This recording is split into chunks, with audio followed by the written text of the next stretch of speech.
नमस्कार प्यारे विद्यार्थियों। आज की क्लास में आप सभी का स्वागत है। प्यारे विद्यार्थियों, आज की क्लास में हम जो साझेदार के प्रवेश वाला अध्याय है, जिसमें साझेदार प्रवेश करता है और साझेदार के प्रवेश पर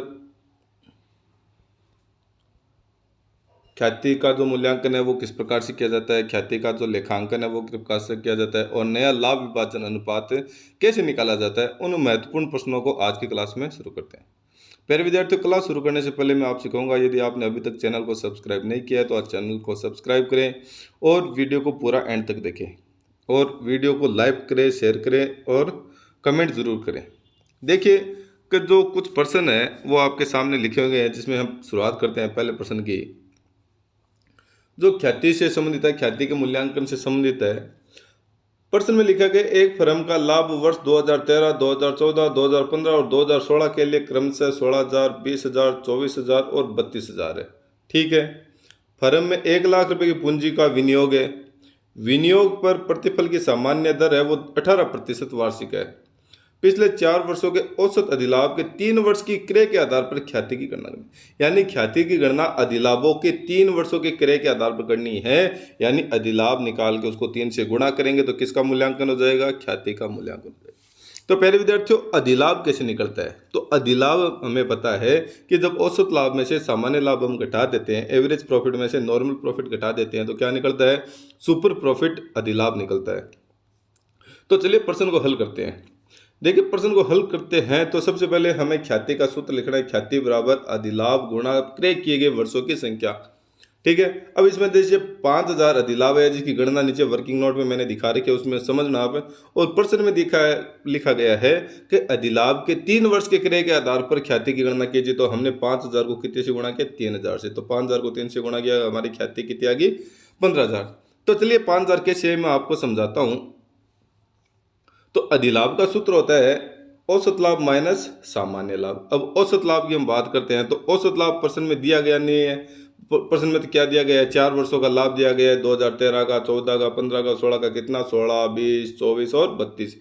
और जो सामान्य लाभ है वो सामान्य लाभ भी हमें निकालना पड़ता है। तो सामान्य लाभ भी देखिए मैंने नीचे निकाल रखा है। सामान्य लाभ बराबर विनियोजित पूंजी गुणा सामान्य प्रत्याय दर।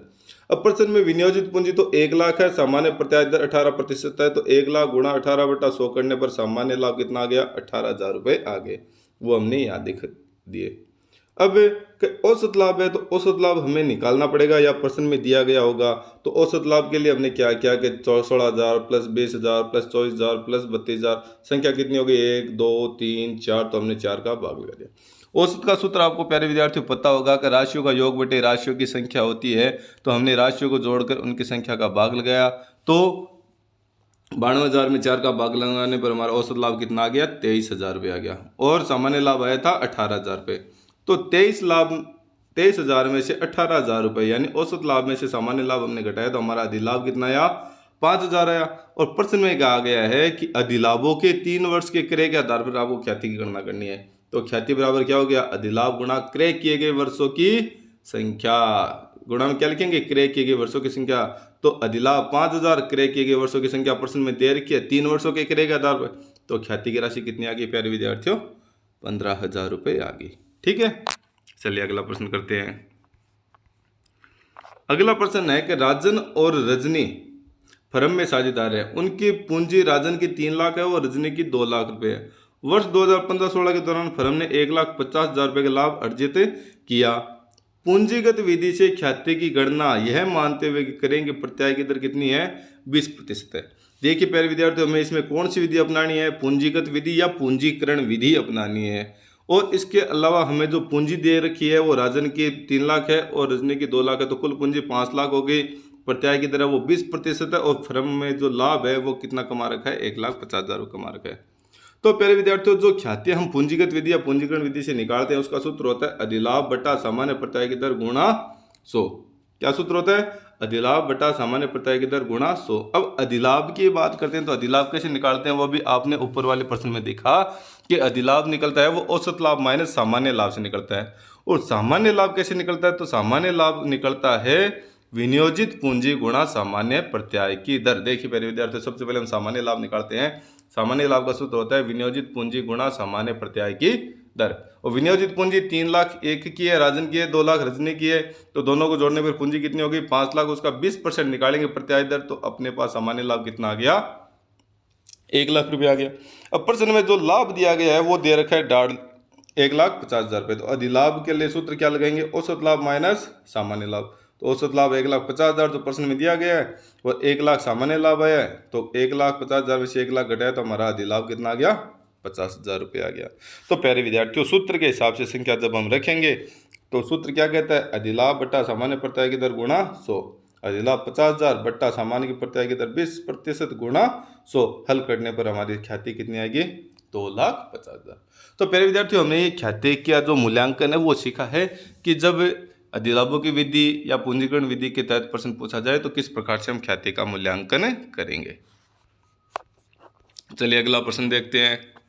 अगला प्रश्न है कि जब कोई नया साझेदार प्रवेश करता है तो नया लाभ विभाजन अनुपात कैसे निकालें। चलिए प्रश्न को पढ़ते हैं कि पहले P और Q दो साझेदार थे, ठीक है, उनका लाभ विभाजन अनुपात है वो 2:1 है, यानी P और Q 2:1 में लाभ हानि बांटते थे, कोई बात नहीं है। वे R को साझेदारी में 1/5 हिस्से के लिए प्रवेश देते हैं, कोई बात नहीं, 1/5 हिस्से के लिए प्रवेश दे दिया किसको, R को, जिसे R P और Q से 1:2 के अनुपात में अधिग्रहण करता है। यानी प्रश्न में कहा गया है कि जो R 1/5 हिस्से के लिए प्रवेश करता है वो P और Q से किस अनुपात में लेगा, 1:2 में लेगा। तो P और Q का जो त्याग अनुपात है वो कितना हो गया, 1:2 हो गया। नए लाभ विभाजन अनुपात की गणना करें। चलिए प्रश्न सिंपल है कि P और Q पहले साझेदार थे, उनका लाभ विभाजन अनुपात 2:1 था। R नया साझेदार है 1/5 हिस्से के लिए, और R अपना हिस्सा 1/5 है वो पुराने साझेदारों से 1:2 मिलेगा, तो पुराने साझेदारों का त्याग अनुपात हो गया 1:2। चलिए प्रश्न को हल करते हैं। देखिए P और Q का जो पुराना लाभ विभाजन अनुपात था वो था 2:1, और R का जो भाग है वो 1/5 हिस्से के लिए उसको प्रवेश दिया है। और प्रश्न में कहा गया है कि जो P का त्याग होगा वो कैसे निकलेगा, कि R का जो 1/5 भाग है उसका 1/3 भाग है वो कौन त्याग करेगा, P करेगा। तो 1/5 गुणा 1/3, क्यों, क्योंकि जो इनके बीच में त्याग का अनुपात दिया गया वो दिया गया 1:2। तो P का त्याग 1/5 हिस्से में इसका कितना होगा 1/3, गुणा करने पर आ गया 1/15। और Q का त्याग कैसा होगा 1/5 हिस्से में ये त्याग करेगा 2/3, तो ये करेगा 2/15, ठीक है। अब कि P का नया अनुपात निकालेंगे तो देखिए नया अनुपात का सूत्र होता है पुराना अनुपात माइनस त्याग का अनुपात, यानी पुराने अनुपात में से जो साझेदार ने त्याग कर दिया उसको घटा देते हैं तो उसका जो नया अनुपात है वो निकल जाएगा।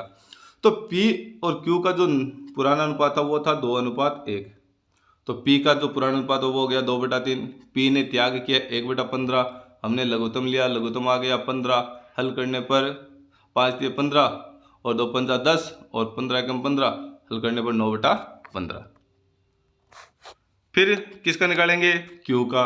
तो Q का नया अनुपात कैसे निकलेगा, Q का पुराना अनुपात माइनस त्याग अनुपात। Q का पुराना अनुपात 1/3 और Q ने त्याग किया है 2/15, लघुत्तम लिया, लघुत्तम आ गया 15,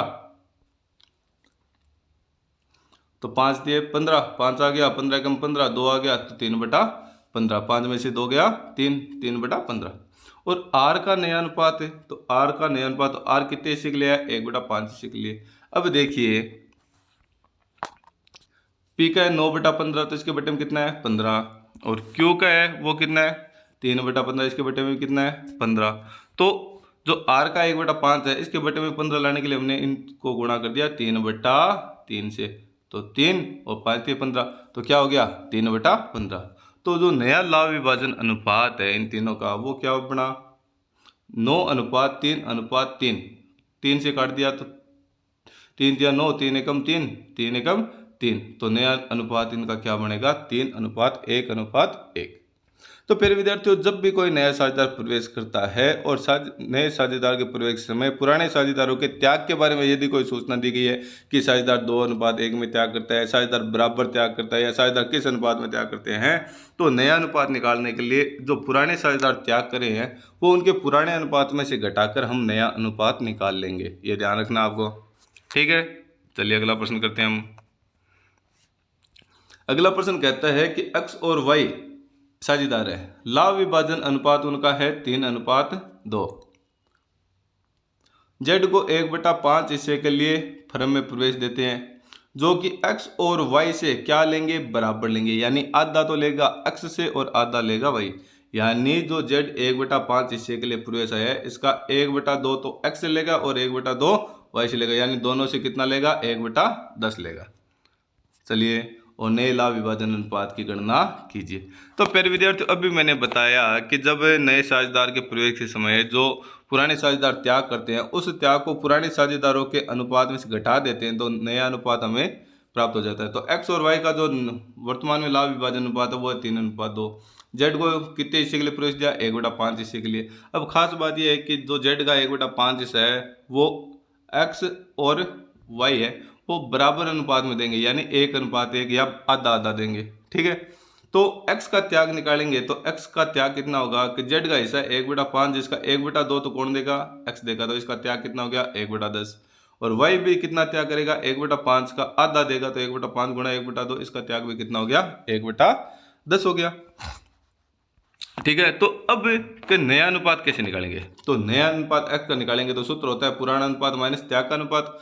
तो x का पुराना अनुपात हो गया 3/5% में दे रखा है, त्याग इसने किया 1/10, लघुत्तम लिया 10, 2 पंजा 10, 2 तिया 6 और 10 एकम 10, 6 में से 1 गया 5/10। इसी तरीके से y का निकाल लेंगे तो y का नया अनुपात, तो y का पुराना अनुपात माइनस त्याग अनुपात, लघुत्तम ले लिया 10, 2 पंजा 10, 2 दूनी 4 और 10 एकम 10, 4 में से 1 गया 3/10। अब देखिए, इसके बट्टे में भी 10 है और इसके बट्टे में भी 10 है। अब जेड का देखते हैं, तो जेड का नया अनुपात जेड कितने हिस्से के लिए है, 1/5 हिस्से के लिए, और ऊपर वाले दोनों के बट्टे में जेड 10 है, तो इसको 10 करने के लिए हमने 2/2 से क्या कर दिया, गुणा कर दिया। तो 2 और 2 पंजा 10, तो 2/10। तो नया लाभ विभाजन अनुपात कितना निकला, 5:3:2। अब 5:3:2 कैसे आया, चलिए देख लेते हैं, आपको बता देता हूँ। इसका नया अनुपात 5/10, इसका 3/10 और जेड का 2/10, तो क्या रहेगा, 5:3:2। ये इनका नया लाभ विभाजन अनुपात होगा। तो प्यारे विद्यार्थियों, इस प्रकार से हम जब नया कोई साझेदार प्रवेश करता है तो नया लाभ विभाजन अनुपात निकालते हैं। ठीक है, देखिए अगला जो प्रश्न है वो है ख्याति के लेखांकन का। हमने ख्याति का मूल्यांकन करना सीख लिया कि ख्याति का मूल्यांकन अधिलाभ विधि से कैसे करते हैं या पूंजीगत विधि से कैसे करते हैं। अब जो नया साझेदार प्रवेश करता है तो उस नए साझेदार के प्रवेश पर जो वो ख्याति लेके आता है, उस ख्याति का या नए साझेदार जो पूंजी लेके आता है उसका लेखांकन फर्म की लेखा पुस्तकों में किस प्रकार से करते हैं, तो उसका एक प्रश्न हम करते हैं।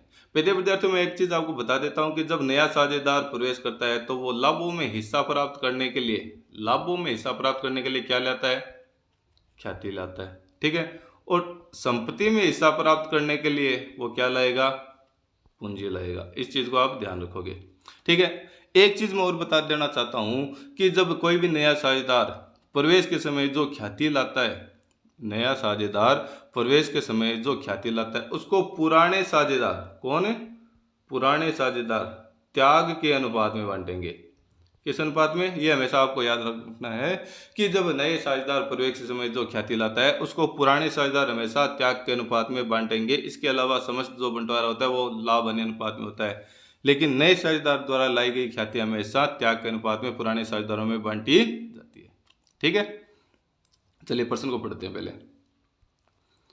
प्रश्न लिखा है, आरती और भारतीय फर्म में साझेदार है, लाभ विभाजन इनका 3:2 है। वे सारथी को लाभों में 1/4 हिस्से के लिए प्रवेश देते हैं। सारथी अपनी पूंजी के लिए कितना लेके आता है, 50,000, और 1/4 भाग के लिए ख्याति के कितने लेके आता है, 10,000 रुपये। तो 50,000 रुपये तो पूंजी के लिए है और 10,000 ख्याति के लिए है, तो नगद कितने लिए है वो 60,000 रुपये। ठीक है, फर्म की पुस्तकों में ख्याति का मूल्य 5,000 रुपये विद्यमान है। यानी जिस दिन सारथी प्रवेश करता है उस दिन फर्म की पुस्तकों में ख्याति खाता कितने से खुला हुआ है, 5,000। तो जाहिर सी बात है कि नए साझेदार के प्रवेश के समय पुस्तकों में जो ख्याति खाता विद्यमान है इस पर किसका हक है, पुराने साझेदारों का। तो पुराने साझेदार कौन है, आरती और भारती। तो जाहिर सी बात है कि ये 5,000 जो है वो किस में बंटेंगे, आरती और भारती में बंटेंगे। और किस अनुपात में बंटेंगे, लाभ हानि अनुपात में। तो ये जो इसको राइट ऑफ करेंगे तो जो प्रविष्टि करेंगे तो क्या होगी इसकी प्रविष्टि, old partners capital account debit to goodwill account. किसमें? पुराने लाभ हानि अनुपात में। ठीक है। आरती भारती व सारथी के मूल्य का नया लाभ विभाजन अनुपात है वो है 2:1:1, यानी आरती और भारती का पुराना अनुपात था 3:2 और इन तीनों का जो नया अनुपात है वो है 2:1:1। तो नया अनुपात दे रखा है, पुराना दे रखा है, तो त्याग का अनुपात हम निकालेंगे। तो त्याग के अनुपात का सूत्र क्या होगा? पुराना माइनस नया अनुपात। क्यों? क्योंकि त्याग के अनुपात में हमें ख्याति को बांटना है। नई फर्म की पुस्तकों में आवश्यक रोजनामचा प्रविष्टियां अभिलेखन करें। तो प्यारे विद्यार्थियों, जब नया साझेदार प्रवेश करता है तो उनके द्वारा लाई गई ख्याति और पूंजी का लेखा किया जाता है। नए साझेदार द्वारा लाई गई ख्याति को पुराने साझेदारों में त्याग अनुपात में बांटा जाता है। उससे पहले जो फर्म की पुस्तकों में ख्याति खाता विद्यमान है उसको अपलिखित करने की सर्व पहले प्रविष्टि की जाती है। तो सबसे पहले 5000 को अपलिखित करने की हम प्रविष्टि करेंगे। देखिए, इसका जो आंसर है वो नीचे मैंने समझा रखा है। जर्नल का प्रारूप हमने बना दिया और मैंने बताया कि जो फर्म की पुस्तकों में ख्याति खाता नए साझेदार के प्रवेश के समय विद्यमान होता है तो उसको अपलिखित करने का प्रविष्टि होती है, वो होती है old partners capital account debit to goodwill account पुराने लाभ हानि अनुपात में। अब देखिए कि पुराने साझेदार कौन है? आर्थिक कैपिटल अकाउंट डेबिट, भारतीय capital account debit to goodwill account, और पुस्तकों में ख्याति खाता गुडविल का कितना है? 5000। ठीक है। और आरती और भारती का जो लाभ हानि अनुपात है वो कितना है? 3:2। ठीक है। तो लाभ हानि अनुपात 5000 को जब 3:2 में बांटेंगे तो आरती के 3000 और भारती के 2000, और हमने नरेशन लिख दिया गुडविल रिटर्न ऑफ, हमने गुडविल को अपलिखित कर दिया। ये गुडविल खाता क्या हो गया? बंद हो गया। अब जो नया साझेदार लेके है उसकी पुष्टि करेंगे। बैंक अकाउंट डेबिट, अब वो क्या लेके आया? गुडविल लेके आया, कितनी? 10,000। उसके अलावा जो सारथी है वो क्या लेके आए? 50,000 रुपये कैपिटल के लिए। तो bank account debit goodwill account to goodwill account और to Sarathi capital, Sarathi capital की कितने लिए? 50,000 और गुडविल की कितने लिए? 60,000। तो नगद कितना लिया? 10,000 रुपये तो गुडविल के, 50,000 रुपये कैपिटल के, नगद कितने लिए? 60,000। तो बैंक के सामने कितने आ गए? 60,000। और इसका हमने नरेशन लिख दिया goodwill and capital brought by सारथी। सारथी कितने रुपए ले आया? 60,000। अब मैंने आपको बताया कि जो नया साझेदार कौन है? सारथी है। सारथी द्वारा लाई गई ख्याति कितनी है? 10,000। ये 10,000 पुराने साझेदारों में त्याग के अनुपात में बंटेगी। किस अनुपात में? त्याग के अनुपातों में। ठीक है। तो सबसे पहले पुष्टि इसकी क्या होगी? तो इसकी पुष्टि होगी गुडविल अकाउंट डेबिट टू आर्थिक कैपिटल टू भारतीय कैपिटल, और गुडविल कितनी लेके आए नया साझेदार? 10,000। अब इसको बांटेंगे कैसे? तो बांटने के लिए मैंने आपको कहा कि त्याग का अनुपात चाहिए। तो त्याग का अनुपात प्रश्न में नहीं दिया गया, तो त्याग का अनुपात हमने नीचे वर्किंग नोट में निकाल रखा है। ये हमारा वर्किंग नोट है। तो आरती का त्याग, त्याग का सूत्र होता है पुराना अनुपात नया माइनस नया अनुपात, पुराना अनुपात माइनस नया अनुपात। तो आरती का पुराना अनुपात है 3/5, आरती का जो नया अनुपात है वो है 2/4। देखिए, आरती और भारती का पुराना अनुपात था वो था 3:2। कितना था? 3:2। और आरती भारती और सारथी का जो नया अनुपात है वो है 2:1:1। ठीक है।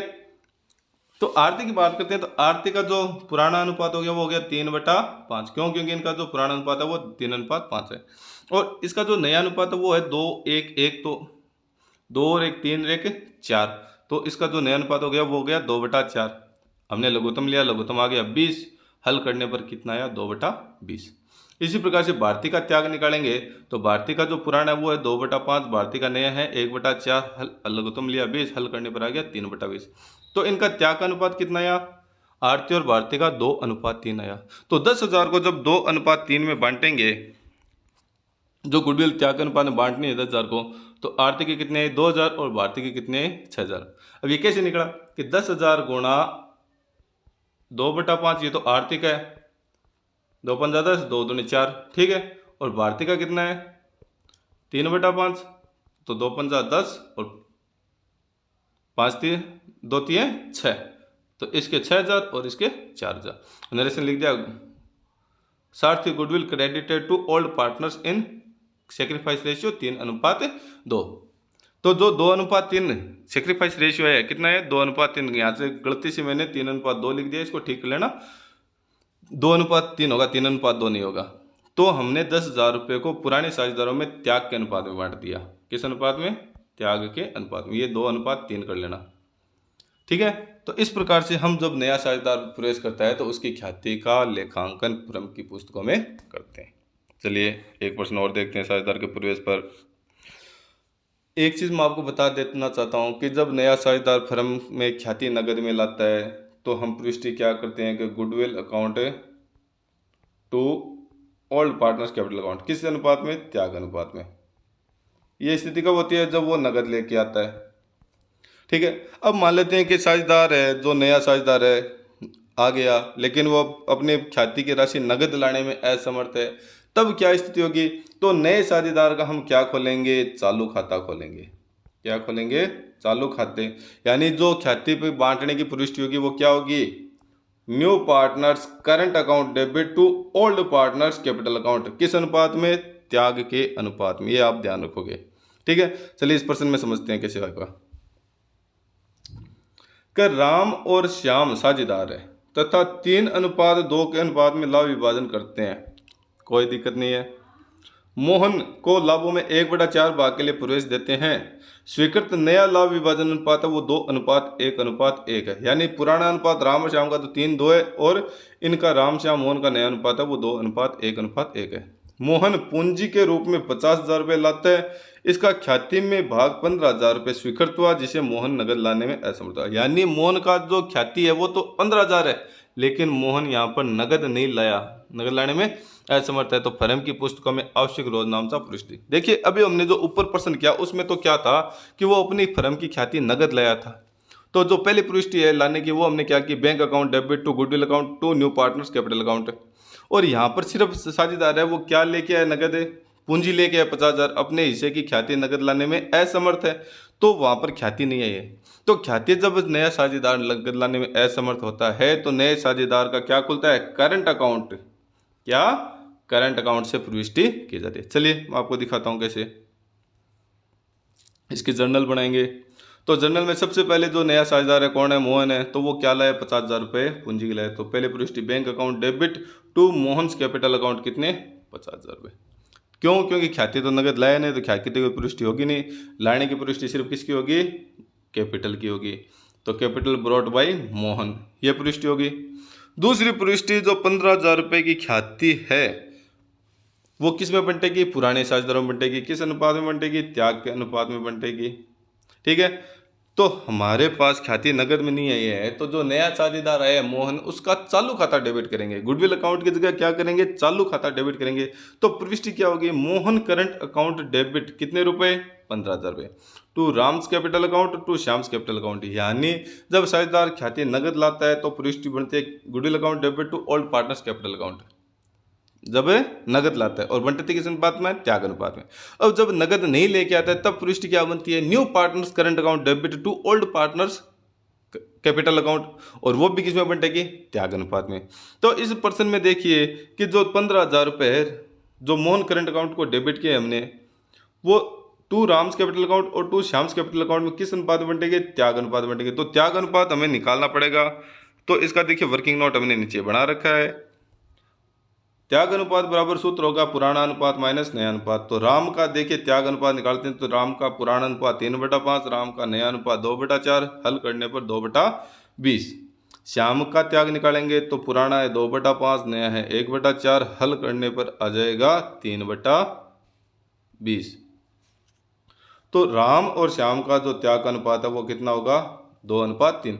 जो 15,000 रुपये हमारे पास है करंट अकाउंट में, जो मोहन के चालू खाते के नाम से डेबिट है, उसको पुराने साझेदारों में जब क्रेडिट करेंगे प्रविष्टि के हिसाब से, तो किस अनुपात में करेंगे, त्याग के अनुपात में। और त्याग अनुपात है 2:3। तो 15,000 रुपये को जब 2:3 में बांटेंगे तो राम्स कैपिटल अकाउंट 6,000 और श्याम्स कैपिटल अकाउंट 9,000 रुपये। और नरेशन लिखेंगे share in goodwill credit to old partners in sacrifice ratio 2:3। तो प्यारे विद्यार्थियों, आशा करता हूँ कि ये चीज़ आपके समझ में आएगी कि जब नया साझेदार ख्याति नगद में लाता है तो प्रविष्टि क्या बनती है, goodwill account debit to old partners capital account, किस अनुपात में, त्याग अनुपात में।